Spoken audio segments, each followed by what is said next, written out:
Я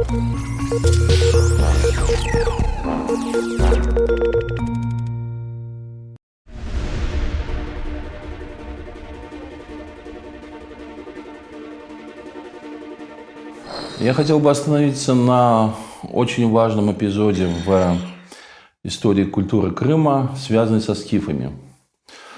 Скифы – народ, который не существует в настоящее время на Земле, тем не менее очень хорошо известный, знаменитый по-своему.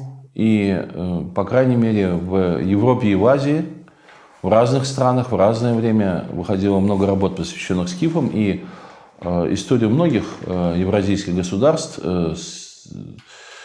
скифы каким-то образом затронули своим присутствием или влиянием. Для Крыма же это одна из основных тем, не менее важная, чем эллинская или греческая. Но начать с того, что скифы по официальным оценкам прожили в Крыму где-то 8 веков. Опять-таки, потому что когда первые эллинские поселенцы или просто эллины стали обосновываться в Крыму еще жили киммерийцы, о которых мы уже говорили, и как раз шла скифо-киммерийская война. Вообще отношения скифов с киммерийцами были не совсем ясные до конца, потому что некоторые исследователи по сей день считают, что киммерийцы, по сути говоря, были разновидностью скифов. Одним из племен или частью этого народа, или еще как-то. Знаете, опять-таки я вынужден вернуться к теории вопроса и сказать, что этнокультурная общность в ту эпоху и долгое время Средневековья вовсе не означала один народ. Например, позже, если вспоминать, не было такого народа половцы. То есть, не было такого народа, который бы называл себя половцы. Вот мы все половцы. Как, допустим, мы все крымские татары или мы все русские. Значительную часть половцев составляли кыпчаки. Но опять-таки, кыпчаки – это не половцы, это только часть половцев. До сих пор не дошло даже название, которое бы их объединяло всех. При том, что всем известно, что был такой народ, известны его там племена, роды, особенности культуры и всякое такое. С другой стороны, допустим, известное слово «славяне». Понятно, что это люди, у которых там с происхождением всякие есть версии, но, по крайней мере, в современном мире понятно их языковое родство, если не генетическое, потому что если посмотреть, как выглядят сербы в большинстве своем, допустим, и русские или белорусы, они очень заметно внешне отличаются. Но языковая близость, она, конечно, понятна. И что? Мы имеем там до десятка славянских государств, которые вовсе себя не считают одним народом. При том, что их всех называют славяне. И когда говоришь славяне, в общем-то, всем понятно, о чем идет речь. Еще более это характерно для той древней эпохи, когда, по сути говоря, народов в нынешнем понимании не существовало. В лучшем случае это существовали родоплеменные союзы или подданные одного государства. Причем в одном государстве могли быть подданные разного этнического происхождения, точно так же, как в нынешнем государстве есть граждане совершенно разных национальностей. Но они, допустим, россияне, да? Это там около 200 национальностей разных. А с другой стороны, родоплеменной союз – это было довольно-таки динамичное, мобильное явление. То есть сегодня туда входят 3 рода или племени, завтра еще 3 прибавляются, послезавтра они колются пополам там или еще как-то. И иногда в этот родоплеменной союз входят люди совершенно другого этнического происхождения. Но в силу того, что они вместе живут там, или у них общие интересы, или общий враг там, или еще что-то, они объединяются в какой-то союз. И если этот союз существует, приличное количество времени, там 100, 200, 300 лет, то они и сами себя начинают называть одним народом. И со стороны они выглядят как один народ, хотя на самом деле первоначально, и даже в настоящее время, самая хорошая иллюстрация – это, наверное, так называемые индейцы. Что это за народ индейцы? Нет такого. Причем ни с какой стороны нету. Только в Северной Америке около 500 коренных народов разной численности. Есть такие, которые насчитывают 1500-2000 человек, а есть такие, которые больше по численности, чем крымские татары, допустим. Сиу или Дакота. А в Мексике есть народы и по несколько миллионов человек. Поэтому вот такие обобщающие названия, причем данные откуда-то со стороны, они не всегда точно отражают действительность. Потому что для иностранца ему важно что? Ему важно то, что ему важно. То ли это враг, то ли это друг, то ли он там где-то живет, то ли он вообще безразличен. Поэтому очень часто какие-то народы даже не сходят с исторической сцены, они сохраняются, но они перестают быть интересными своим соседям, партнерам или врагам, и поэтому о них перестают писать, упоминать, и создается впечатление, что их теперь нет. Или их когда-то не было. Вот начнем с того, что скифы себя скифами не называли. Точно так, как тавры не называли себя таврами. Скифы – это греческое название, эллинское название, которое, опять-таки, долгое время интерпретировалось по-разному. Откуда оно взялось, почему оно взялось, все ли скифы были скифами или как. Одна из самых загадочных вещей в истории скифов – это то, что не сохранилось вроде бы, но по настоящее время, по крайней мере, не обнаружено больших каких-то памятников письменности скифов. Если отделаться общими замечаниями, что, дескать, ну, кочевники, ну, скотоводы, как это очень долгое время было принято в европейской и российской истории, которых не интересовала ни кочевая культура, ни эти народы, только с точки зрения там, враждебности, невраждебности и прочее, то, конечно, в настоящее время это совершенно неуместно. Ну, допустим, известные архон-енисейские рунические надписи на древнетюркском языке, которые касаются древней истории тюрок, которые преимущественно в то время были кочевниками-скотоводами, что не мешало оставлять такие же большие памятники письменные, причем по серьезным темам, по политическим темам, по географическим темам и так далее. И многое другое. То есть взгляд на кочевников-скотоводов как на какой-то примитив, не нуждающийся ни в языке, ни в литературе, ни в письменности, там, ни в математике, ну, это взгляд позавчерашнего дня. Но в самом деле удивительно, что скифы, прожив без сомнения образованными, обладающими письменной культурой эллинами на одной территории несколько веков, не оставили сами, либо не был их язык зафиксирован в эллинской письменности, в эллинской литературе. Ведь невозможно себе представить, чтобы 8... Ну, послушайте, ну давайте отчитаем от сегодняшнего дня. Вот 21 век там, да? Почти 20-й год. 8 веков назад. Это где-то 12 век. Вы представьте себе, что вот 12-13 век в Крыму здесь сосуществуют два народа, два этноса, и никаких памятников письменности в течение этих 8 веков не остается. За исключением географических названий, за исключением имен там вождей, каких-то отдельных героев и богов, божеств.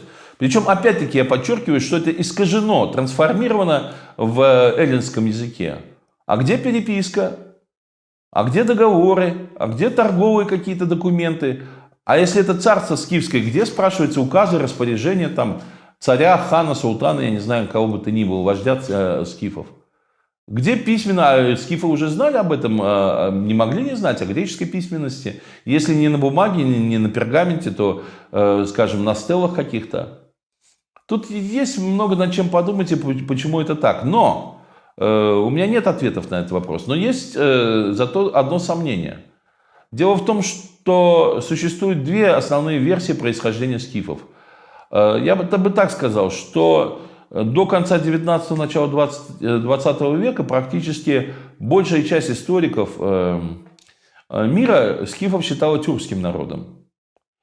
И ситуация стала меняться в 20 веке и к настоящему времени, в 21 веке, по крайней мере, на территории бывшего Советского Союза, далеко не везде в мире, но на территории бывшего Советского Союза, доминирует иранская версия происхождения скифов.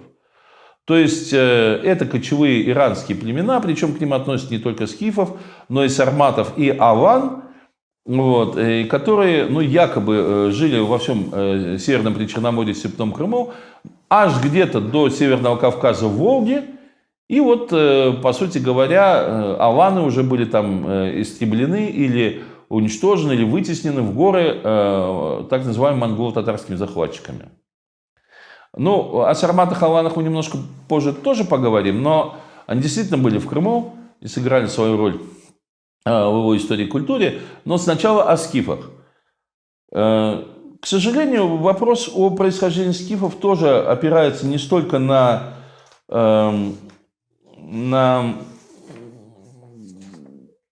интерес исторический, сколько на интерес политический. Потому что считается, что в зависимости от того, какой этнической общности будут причислены скифы, это даст различные как бы исторические права на эту территорию разным народам, современным. В частности, поскольку на Северном Кавказе считается, что потомками скифов являются осетины, ираноязычный народ Северного Кавказа, то все, что связано со скифами, каким-то образом это все достояние осетин. Это в том числе выразилось и в том, что Северная Осетия имеет сейчас двойное название. Северная Осетия – Алания. Осетины как бы Алана. Но я знаю, что большая часть северокавказских народов с этим совершенно не согласна. И многие из них, причем очень разного корня, тюрки, то есть карачаевцы и балкарцы, считают себя потомками алан. Адыго-черкесская семья тоже считает себя потомками алан. У них и танцы есть, называются алан и так далее.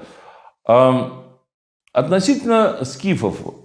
В ту именно эпоху, когда крымские татары, тюрки Крыма, оказались в депортации, а из Крыма пытались сделать страну, в которой никогда никаких татар и тюрков не было. И в ту эпоху, примерно, когда кавказские тюрки, и не только тюрки, тоже подверглись репрессиям, и едва-едва только возвращались на свою историческую родину, вышло исследование осетинского филолога Абаева «Скифы. Европейские изоглосы». Это классическое издание, где он анализирует степень близости современного осетинского языка с европейскими языками индоевропейского корня. И действительно находит там сходство. Нет в этом сомнений, потому что на самом деле у осетин иранский язык. И понятно, что он родственен с другими европейскими языками. Но там, в частности, буквально вам процитирую, есть такая запись.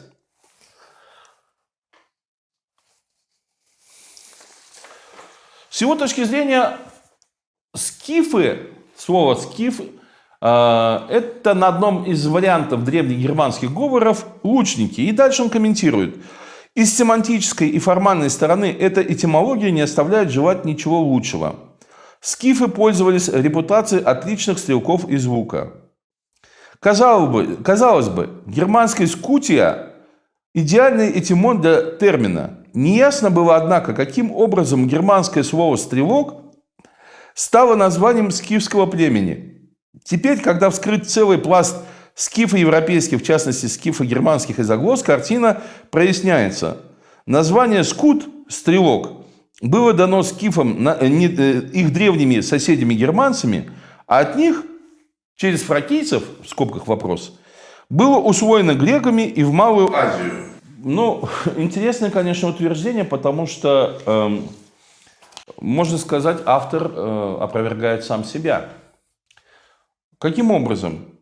Ну, сразу несколькими. Во-первых, мы помним изображение киммерийцев на греческой и на этрусской вазе, где киммериец стреляет из лука, и в том и в другом случае.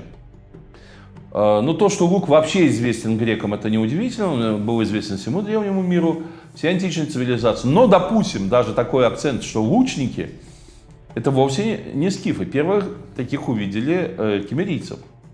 Во-вторых, Геродот и другие древние авторы, которые говорят и о киммерийцах, и о скифах, пишут какую-то непонятную с точки зрения современного человека характеристику. Доители кобылиц, млекоеды. Ну, в самом деле, согласитесь, что давать какому-то народу характеристику, что это, дескать, ну, допустим, доители коров, да, там, или собиратели орехов. Ну, как-то оно, в общем, как будто бы не к месту. Вроде не самое главное. Но не в данном случае. Потому что греки, которые знали и лук, которые знали лошади, пахали, ездили на лошади, и конница у них была и так далее, они столкнулись с культурой, в которой лошадь была всем, конь. Это было не просто тягловая сила, это было не просто транспортное средство, это было не просто там движитель плуга или сахи, да? Это было все. Это был и транспорт, это была и армия, это была и еда. Греки, у греческих коней, наверное, тоже жеребята сосали молоко у кобыл. Но им в голову не приходило, что их можно доить. И не просто доить, а на самом деле использовать это кобылье молоко в качестве одного из основных продуктов питания, так же, как есть конину, потому что у большинства европейских народов конине отвращение. Но есть некоторые исключения, у французов едят конину. Кстати, для этого есть тоже свои предпосылки, можно об этом поговорить. У многих азиатских народов не едят конину. Поэтому, когда они характеризуют скифов доителей, кобылиц или киммерийцев, это своего рода очень характерная примета этого народа, который категорически его отличает от тех же самых греков. Вот тут как раз не стрелки и звука. Но что касается стрелков и звука, какие вопросы? Конечно, и киммерийцы, и скифы были замечательными стрелками. Это да, но теперь задумаемся. Оказывается, с точки зрения Абаева, греки узнали, приняли это название у германцев. Как говорят в передаче «Что, где, когда». Внимание, вопрос. А когда, собственно говоря, греки столкнулись с германцами? Германцы в результате миграции из своей прародины Скандинавии, готы точнее, они пришли к Северному Причерноморью как раз где-то к началу нашей эры. А в IV веке они вторглись в Крым вместе с аланами и как раз воевали со скифами. Уже воевали со скифами, с которыми к этому времени греки прожили 5, 6, 7 веков бок о бок. У меня вопрос. А зачем грекам нужно было ждать? Живя со скифами бок о бок 8 веков, дождавшись готов, которые им расскажут, как их зовут. Хорошо не с готами, хотя это самая такая, близкая к грекам ветвь германцев, которые соприкасались с ними не через фракийцев, то есть это нынешняя Румыния, а непосредственно. Хорошо, а почему, опять-таки, оказывается, не у самих германцев, автор это понимает, что греки с германцами так уж не соседствовали. Они сначала, германцы должны были назвать скифов, потом у германцев это должны были заимствовать фракийцы, это народ, которого сейчас нету, и который, один из предков румын. И потом он должен был через Северную Грецию, через Македонию дойти до греков. И потом греки должны были назвать скифов скифами, в то время как с 5 века до нашей эры они живут с этим народом, нос об нос, встречаются в Северном Причерноморье, торгуют, воюют, там, я не знаю, заключают договоры и прочее. Что за абсурд? Ладно, возьмем что-то другое. Поскольку культура это все-таки не только письменность, язык, танцы, пляски, вышивки и так далее, это все, в чем проявляется человек, то, конечно же, когда говорят о национальной культуре, об этнической культуре, все могут согласиться, что одним из важнейших компонентов является национальное блюдо, национальная кухня. Меня это заинтересовало, и я поинтересовался осетинской кухней. Беру вам цитату из осетинского сайта, посвященного осетинской кухне. Я пересмотрел несколько сайтов, но они взаимно перекрестно друг на друга ссылаются. Поэтому то, что я скажу, это повторяется неоднократно. И это не мной придумано, а осетинскими авторами. Вот такая выдержка. Мясо – основа национальной кухни Осетии. Существует немало осетинских мясных блюд, приготовленных самыми разными способами. Так, осетины очень любят и часто готовят мясо в казане. Это блюдо доводят до готовности на открытом огне. К нему положено подавать бесподобный соус, сардон, либо нарут-зардон. Приготовленный на сметане, он имеет весьма острый и пряный вкус. Широко применяется в традиционной кухне Осетии домашняя баранина, либо говядина. Когда аланы стали оседлыми кавказцами, они развели домашних скот и птицу. Современные осетины успешно продолжают эту славную традицию предков, прошли века, но жители Осетии все так же варят неразделанные туши и режут мясо огромными кусками. Конец цитаты. Я правильно понял, что осетины конину не едят? Или это секрет осетинской кухни, который они не публикуют? Вот скифы ели конину, они доили кобылиц и делали кумыс. Кстати, насчет кумыса, тоже цитата. Традиционные напитки осетин. Как правило, у горцев Осетии скудное питание, в их рационе преобладают мясные и хлебные блюда. Народными осетинскими напитками по праву считаются созданные на основе меда ронг, квас, арака и тутыра. Почти в каждом хозяйстве имеется домашний скот, поэтому осетины часто употребляют молоко. Да, молоко, только не кобылье. По всей России и на Кавказе, в частности, большую популярность имеет осетинское пиво. Этот хмельной напиток, произведенный в Осетии, обладает отменными вкусовыми свойствами. Среди местных жителей ходит легенда, что секрет его рецепта был раскрыт осетином, древним героем нартовского эпоса Шатаном, сатаником. Конец цитаты. А где кумыс? А где кобылье молоко? Ведь греки, когда писали разные авторы о скифах, они их именовали в первую очередь доителями кобылиц. Где? Нет. Но я думаю, это не случайно. Почему? Да потому что среди иранских кочевых народов, которые есть и сейчас, ну, допустим, пуштыну, ни один иранский кочевой народ в Пакистане, в Афганистане, в любом другом ареале не ест конину и не пьет кобылье молоко, не делает кумыс. Это исключительно традиционная черта кухни разных кочевых тюркских народов. Причем даже не всех тюркских. Потому что некоторые тюрки-агузы тоже не едят конину и не пьют кумыс, не делают и не пьют его. То есть какая-то часть тюрков только ест конину и содержит лошадей специально для этого и делает кумыс. Это основательная скифская традиция, которая многократно отмечалась, не присуща ни одному современному иранскому народу или индоевропейскому народу. Что же за дела такие? Куда же это все делось? Когда это запретили? Кто это сделал? Почему это пропало? А почему наоборот? Даже в 20-21 веке, когда жизнь очень изменилась, когда пошли молокозаводы, я не знаю, там творожки всякие, я не знаю, колбаса и всякое такое, почему же до сих пор нормальным тоном у многих тюрков, которые до сих пор сохранили остатки кочевого скотоводства, коневодства, это не просто допустимое блюдо, а любимое блюдо, которым Россия угощает. Козы делают, кумыс делают, людей лечат кумысом и так далее. Башкиры, казахи, нагайцы.